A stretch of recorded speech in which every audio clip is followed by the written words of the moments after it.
Hello and welcome to our Ticks and Diseases Maine webinar. My name is Sara Robinson. I'm an epidemiologist with Maine CDC, and I'm going to talk to you a little bit about ticks and Lyme disease and other tick-borne diseases that we have here in Maine. This presentation is being recorded.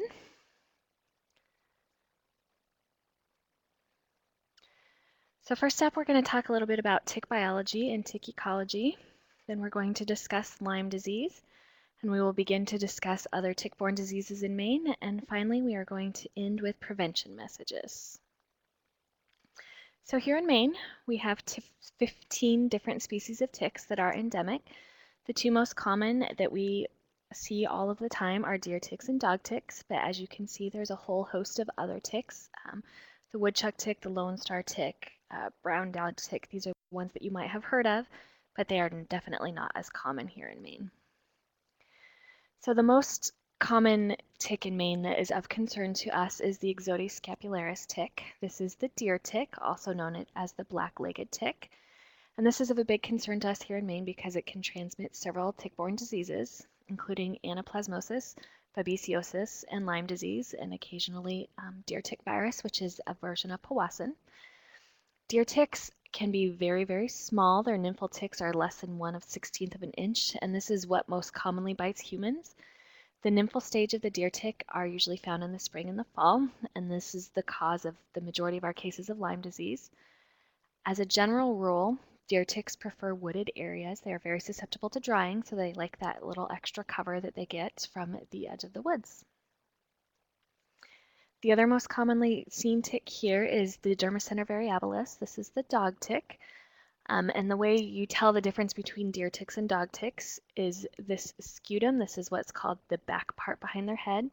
It's the circular shields. And in deer ticks, it is this dark brownish color. And as you can see in dog ticks, it's white. It either has white around the edge, or if it's a male dog tick, it has white racing stripes down its back. In the summer, that is when you most commonly see the adult dog tick. So if you find a large tick during the summer, it is most likely a dog tick. And dog ticks tend to live in slightly more open habitat than the deer ticks do. So here's a graphic of deer ticks versus dog ticks. So on the top row, we have the deer ticks. As you can see, no matter what size they are, you can always see this black shield or scutum behind their head. And here's a male dog tick that has the racing stripes down the back, and the female dog ticks, which have the white scutums. And as you can see, ticks can get quite large when they're engorged, and an adult deer tick is not that different of a size from the adult dog tick. This is a picture of a deer tick nymph that is embedded, and it is shown next to the lead of a pencil as comparison, just to make you realize that ticks really are very, very small, and they can be very difficult to see. Unfortunately for us, ticks are very, very good at what they do. They have a barbed hypostome, which is this part of the tick right here, and that's when they bite into you, that's what helps them hold on. Ticks secrete an anesthetic and an anticoagulant when biting you. They secrete the anesthesia so that you don't feel the bite, and the anticoagulant keeps you from clotting. And when the ticks grab on, they have the barbs right here, and that's what helps them hold into your skin. So if you've ever tried to remove a tick, it takes a little bit of work, a little bit of effort. That's why. It's because those barbs help hold them in. If there is any good news about ticks and Lyme disease, it's that a tick has to be attached for at least 24 hours to transmit Lyme disease. This is actually a biological reason. They have to have blood that gets into their gut, which then creates a protein change, which then gets back into their salivary glands, which then they can infect a person with. So biology speaking, they have to be attached for at least 24 hours, most commonly 36 to 48 hours to actually transmit the disease. This is very important in our prevention messages because if you can get a tick off before those 24 hours, you greatly reduce your risk of Lyme disease. Lyme disease is transmitted by a bacteria. It's the Borrelia burgdorferi bacteria, and it's a spirochete. As you can see, it has these little corkscrews. That's what defines it as a spirochete bacteria. So unfortunately for us, we have quite a few ticks in Maine, and their distribution has expanded dramatically. So we've long partnered with Maine Medical Research Institute, which does a tick submission program. That tick submission program is now handled by the University of Maine Orono's Cooperative Extension. but we track the number of ticks that have been submitted for identification in the state. So if you look at the map on the left, in 1994, it was majority of the southern counties and some of the mid-coast counties that had ticks submitted. There were a few random cases submitted, or ticks submitted in different areas. But if you look on the map on the right, which is 2013 data, which is the most recent complete data that we have, the tick distribution has expanded greatly. That it has started in the southern counties, moved up to the mid-coast, and is moving inland. But we're starting to see ticks, and these are specific to deer ticks. We're starting to see them in every county in Maine. So Maine Med has had this tick submission program for a very long time, and so they've been able to track when they see the different types of ticks. And so on the top is when you see adult deer ticks, and that is in the spring and in the fall. So right now we're in week 17. So you can see that's really from like April to June-ish. And then again in the fall, week 40 is usually the end of September.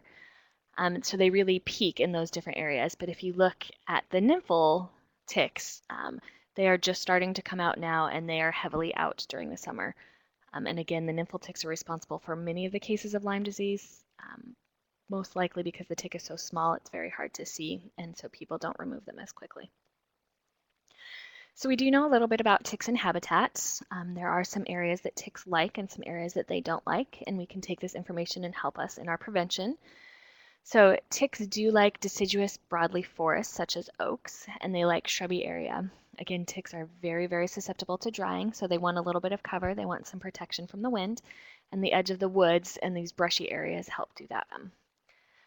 On the other hand, there are habitats that are very unfavorable for ticks, which allow us, again, to help prevent them.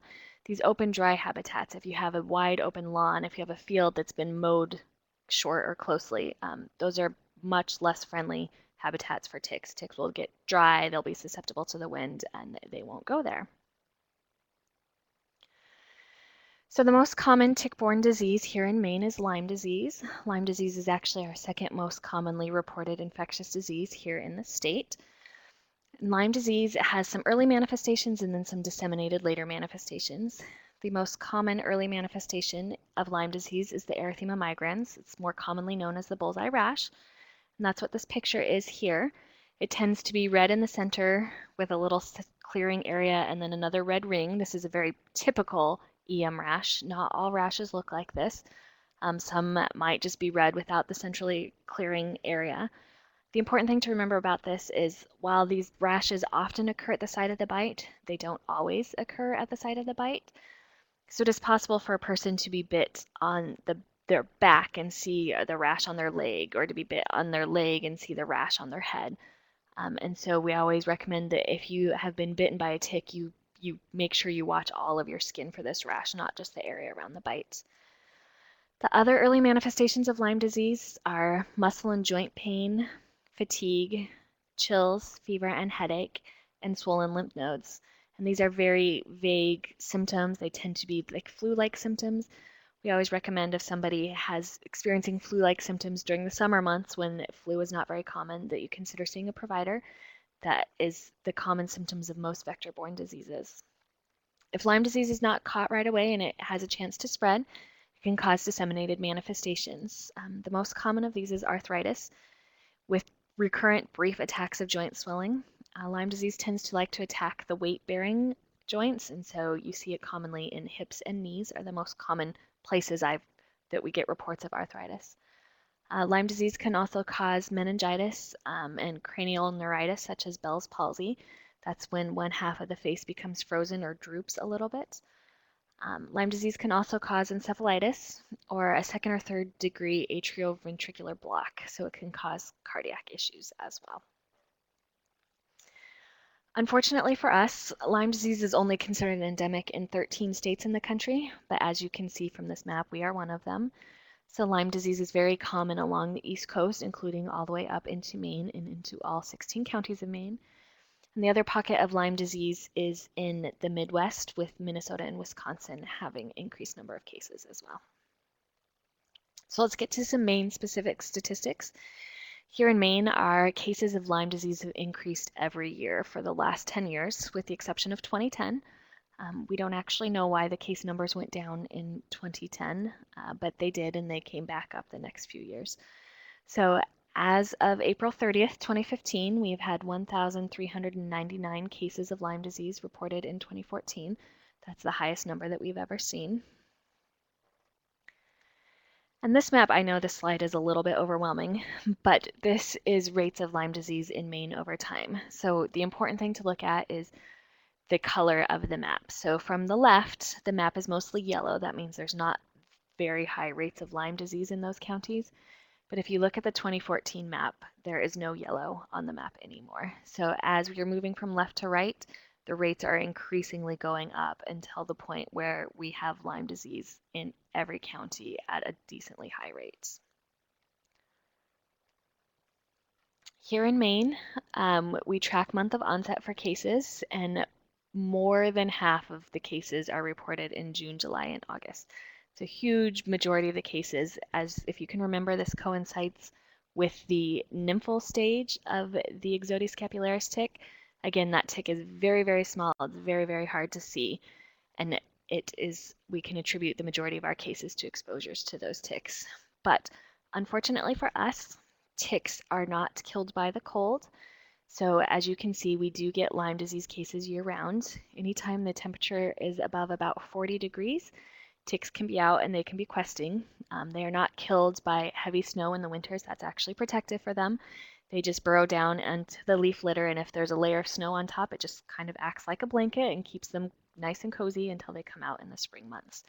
So we do get pockets if we have warm days during the winter. If we have a warm weekend during the spring, we will have people outside, they'll be exposed to ticks, and we do see cases of Lyme disease. This next slide is important for us. This is Lyme disease rates by age group.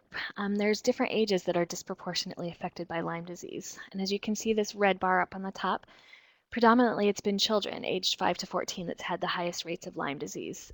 We're aware of this fact. We do a lot of work working with kids to try and make them more aware of what ticks are, how to prevent ticks, how to do their tick checks.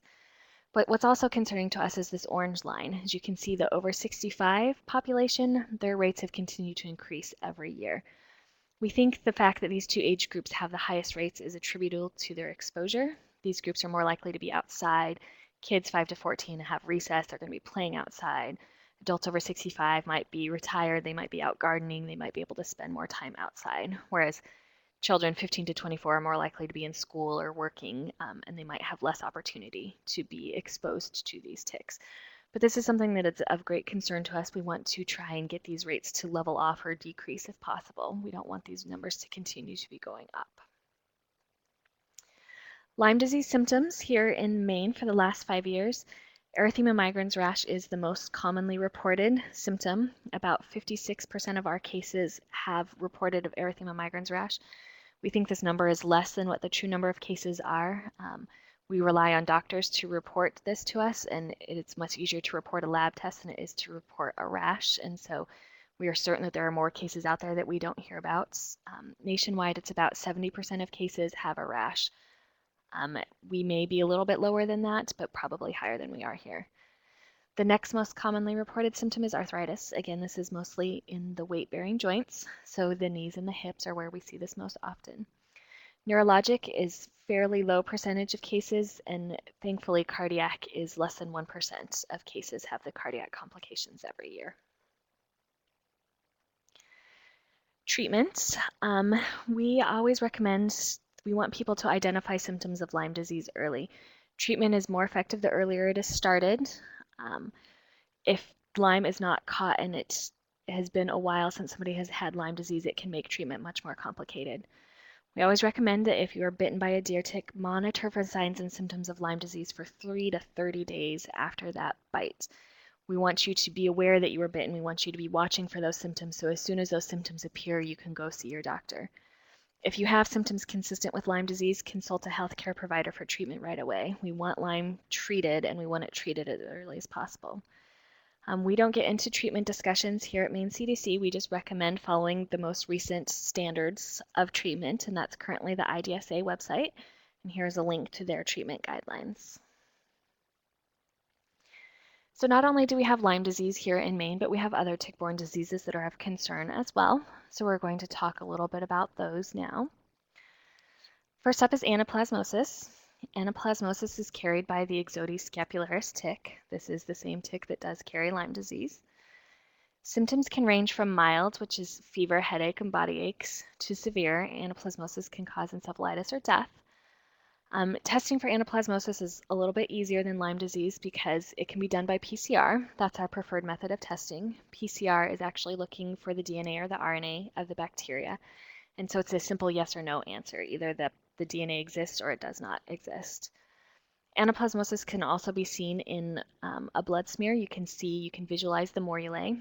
Or the other option is serology for anaplasmosis, and this measures an antibody response to the bacteria. The problem with serology is anaplasmosis and ehrlichiosis cross-react, and so it is very difficult to tell which organism you may have been exposed to, and because it's an antibody response, it could be false positives. You could have an antibody that's similar to this, but not actually for anaplasmosis. That's why PCR is the most commonly recommended test, because it's a simple yes-no answer.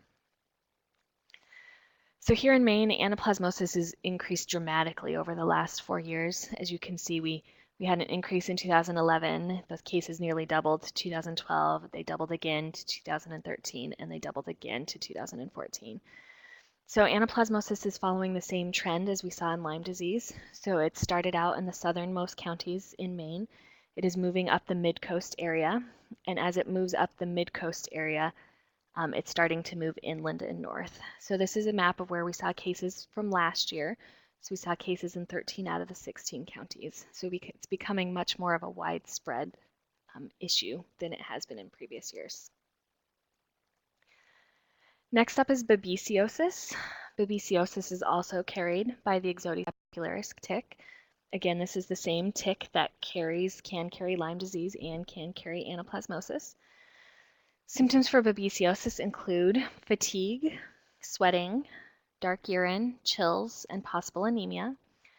Testing for babesiosis can also be done by PCR. Again, this is the preferred testing type because it is a yes-no answer.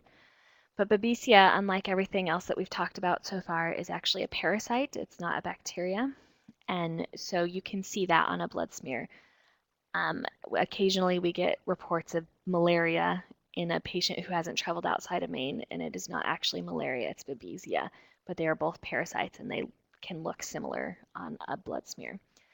Babesia can also be tested by serology, but again, we have the same issues that it is less specific than PCR or by identification.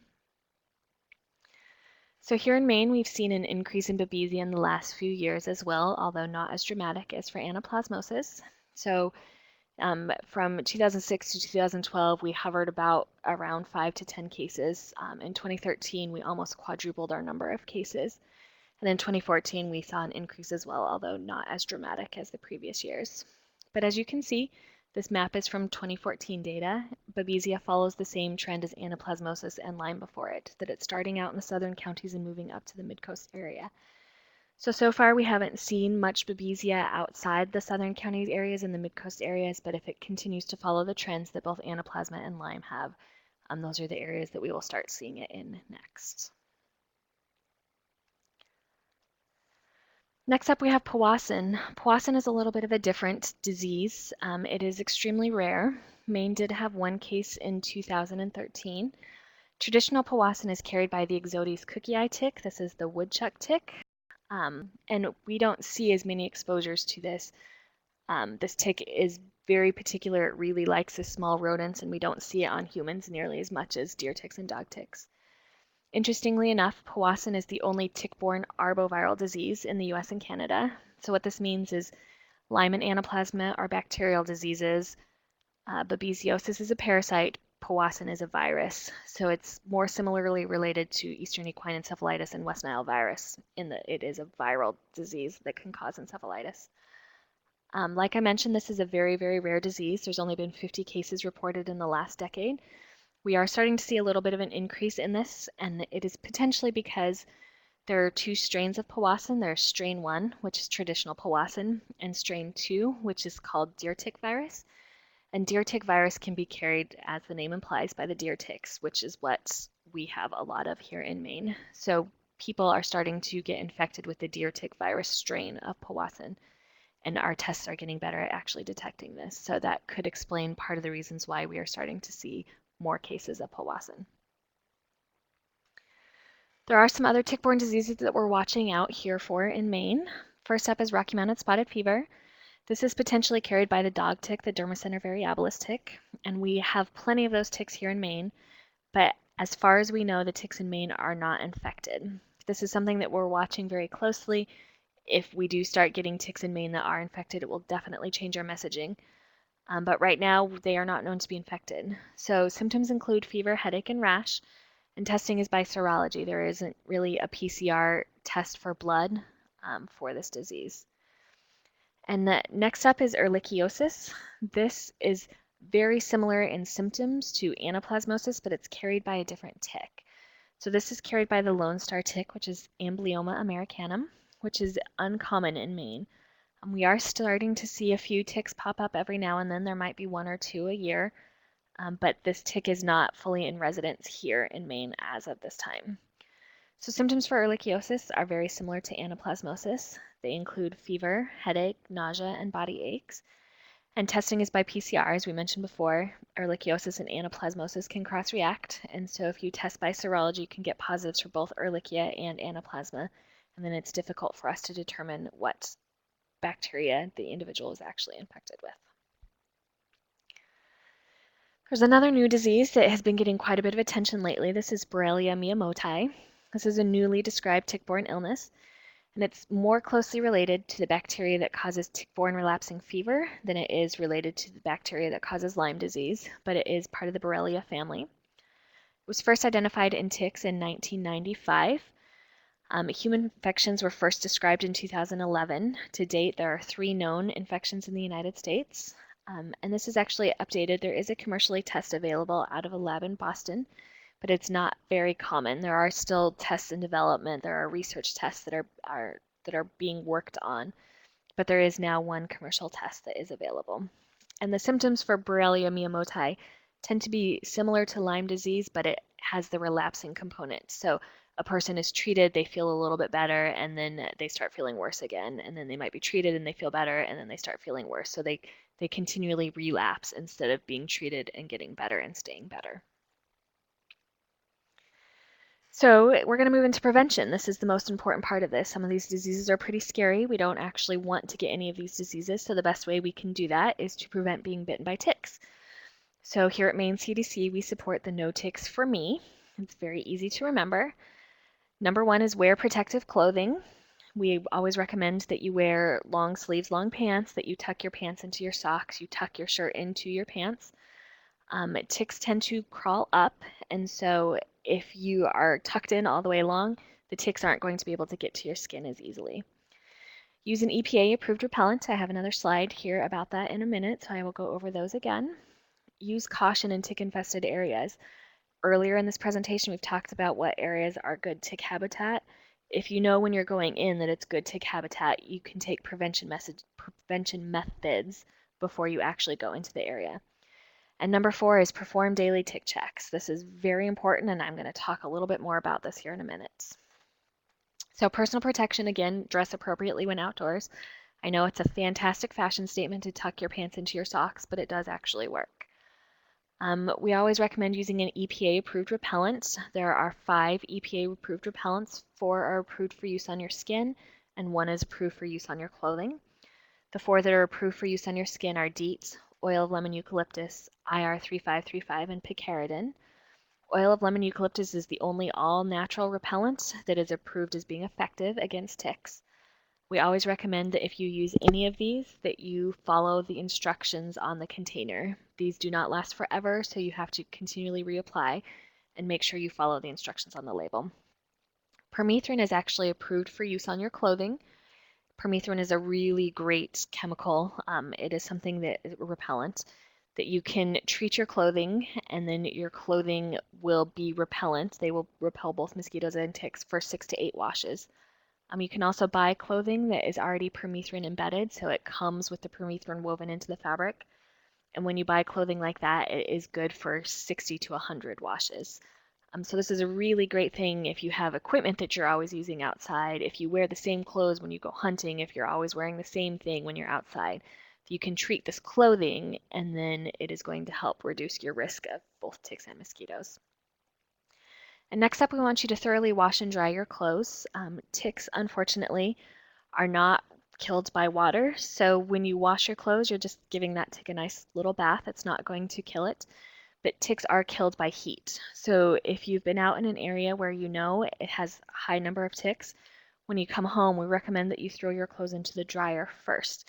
If you throw them into the dryer on high heat, that will kill the ticks, and then you can throw them into the washing machine and the water will wash the ticks off. So always wash and dry all of your clothes to help get rid of all of the ticks that may have attached to your clothes. Next up is to do a daily tick check. We recommend doing a daily tick check both by sight and by feel. I've shown you the pictures of the nymphal ticks. They are very, very small. So we always recommend inspecting your body after you've been outside. So if you've gone hiking, if you've been out in the woods, do a tick check right when you get out of that area, and potentially again a few hours later. We want people to get into the habit of doing a tick check every day. Ticks, again, are very, very small, so I always tell people to get to know your freckles. If you have a freckle that is moving, that is not a freckle. It is probably a tick, and some of those, if it's the size of a freckle, you may not notice it. But hopefully if you run your fingers down your arms, your legs, you might be able to feel that little bump. So do a tick check both by sight and by feel. There are areas in the body that ticks are very attracted to. They, again, like warm, moist areas. So pay special attention to your head, hairline, the nape of your neck, your armpits, your waist, between your legs, thighs, and behind your knees. Ticks, as we know, don't just attach to humans. They can attach to pets too. So we always recommend doing a daily tick check on your pet as well. When your pet comes in, even if they're treated with some of the acaricides in the front line kind of medication, they may have bringing ticks on them that then fall off when they come into the house. So you want to check your pet for ticks, make sure you get them off your ticks as well. That's going to reduce the number of ticks in your house. It's going to help keep your pet healthy and is going to help keep you healthy. This is a poster made by a 4-H group. It's trying to remind you where to do your daily tick check and the areas of your body that you need to pay attention to. There are a few things that you can do to make your personal property safer. Most of these are applying to what we know is tick habitat and what we know ticks are susceptible to.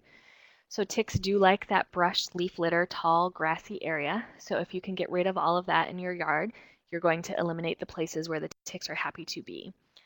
If you have property that borders right up next to woods, if you can create a dry border between the woods and the lawn, you can use wood chips, you can use pebbles, rocks, anything that is dry. Ticks won't be able to cross this by themselves. They will dry out and desiccate before they are able to get across that. This isn't going to keep 100% of ticks out because ticks can cross over on your pets, on small animals, on rodents, and on deer. As we know, the deer tick is named the deer tick for a reason. They tend to like deer, and there can be a lot of ticks on an individual deer. So if you have deer that come into your yard, if you can remove plants that attract the deer, if you can construct physical barriers, so fences, anything that might discourage the deer from entering your yard, you will decrease the number of ticks that come into your yard on that deer. Tick removal is very, very important. Like I said, for Lyme disease, it takes at least 24 hours for that tick to be attached to actually transmit disease. So if you can remove the ticks before they're attached for 24 hours, you dramatically reduce your risk of Lyme disease. Again, that's why we recommend doing a tick check every day. If you're checking every day, a tick won't be on you for more than 24 hours. So there are 2 ways that we recommend to remove your ticks. First up is a tick spoon. Tick spoon is a little spoon that has a notch on the edge of it. This is the little notch right here. So you line up the notch with the tick, you apply slight downward pressure, and you slide the spoon forward so the notch is framing the tick, and you continuously slide that spoon forward and it's going to remove the tick. This works really great on pets too because it doesn't pull the hair as much as the tweezers do. But tweezers are also an acceptable option. It's very effective against removing ticks. With tweezers, you want to grab the tick as close to the skin as possible with the tweezers and pull gently until the tick lets go. You don't need to twist the tick, you don't need to bend the tick, you just gently pull or scoop using these 2 methods. We hear a lot about other people who like to use the home remedies. They want to use Vaseline, they want to burn the tick off. We don't recommend doing this. Ticks are very adaptable, they're very good at what they do. They don't require a whole lot of oxygen, they only have to breathe about once every 5 minutes. So if you're putting Vaseline on a tick and waiting for the tick to back out because it can't breathe, that tick's going to be on there for a while. And the longer the tick stays on you, the higher your risk of getting diseases are. So we don't want to wait for that tick to need to breathe to back out.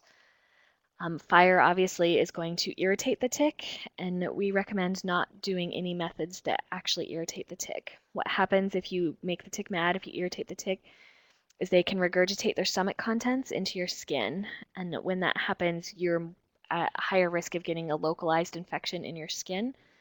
And we want to reduce that as well. So we want to get the tick off as quickly as possible and as easily as possible without making the tick angry and without leaving it in longer than we need to.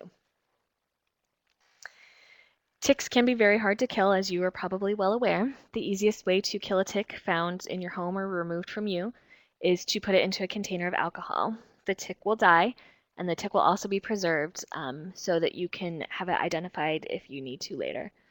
Washing your clothes, like I said, will not kill the tick. It will just come out squeaky clean, but drying the clothes on the high heat before you wash them will kill the ticks. When I've been in a place where I don't have alcohol right next to me, I'll put a tick in like a plastic bag and I'll put it under a lamp, and the heat from the lamp will kill the tick as well. Submitting ticks. Tick identification is important. There's only one tick in Maine known to carry disease, and that is the deer tick. And so we want people to know the difference between a deer tick and a dog tick. But there, like I said, there are 15 species potentially of ticks here in Maine. So tick identification is available at the University of Maine Cooperative Extension. This is a free service that they offer. There's a form that you have to fill out, so you can go online and fill out this form, and there's instructions, and you submit your tick to the University of Maine Cooperative Extension. They will identify the species of tick, and they will let you know the level of engorgement of that tick. If you've removed a tick from you, particularly if it's a deer tick and it's an engorged deer tick, you want to contact your physician for medical advice. If you're sending a tick off to be identified, send it in a crush-proof, waterproof container in rubbing alcohol to help preserve that tick. Ticks will not be tested at this point in time at UMO Cooperative Extension to see if they carry bacteria. They will only be identified. They will not be tested. This is our Tick ID poster. It's a quick summary of everything I've just talked about. It shows the difference between the deer ticks and the dog ticks and how to identify them when they're most commonly out. It reminds you how to remove ticks using both a tick spoon and a tweezer, and it provides reminder messages for how to avoid ticks in the first place. This poster is available on our website. You can go to maine.gov/IDEPI, that's IDEPI. On the left-hand navigation page, there is a materials ordering section, and you can click that and you can order these materials for yourself or your facility. So for more information, we do have a 1-800 reporting and consultation line. This is manned 24 hours a day. Maine Medical Center Research Institute is an expert in all things tick-borne. They do have a vector-borne disease lab. UMaine Cooperative Extension offers the tick identification service, and they have a lot of other great services that they can offer to you. And there's their contact number as well. Here at Maine CDC, we do have a vector-borne disease website, which contains information about all of these different diseases that we've talked about. It has our prevention messages, it has surveillance data and statistics, anything that you might need to know about the state of Maine. And we also have an email address, diseasereporting@maine.gov. This is monitored during business hours, Monday through Friday, so you can send questions to this address and we will respond to them. So that is all of the information I have for you today. I want to thank you for your participation, and I hope you have a great summer and that you avoid all the ticks that are near you. Thanks.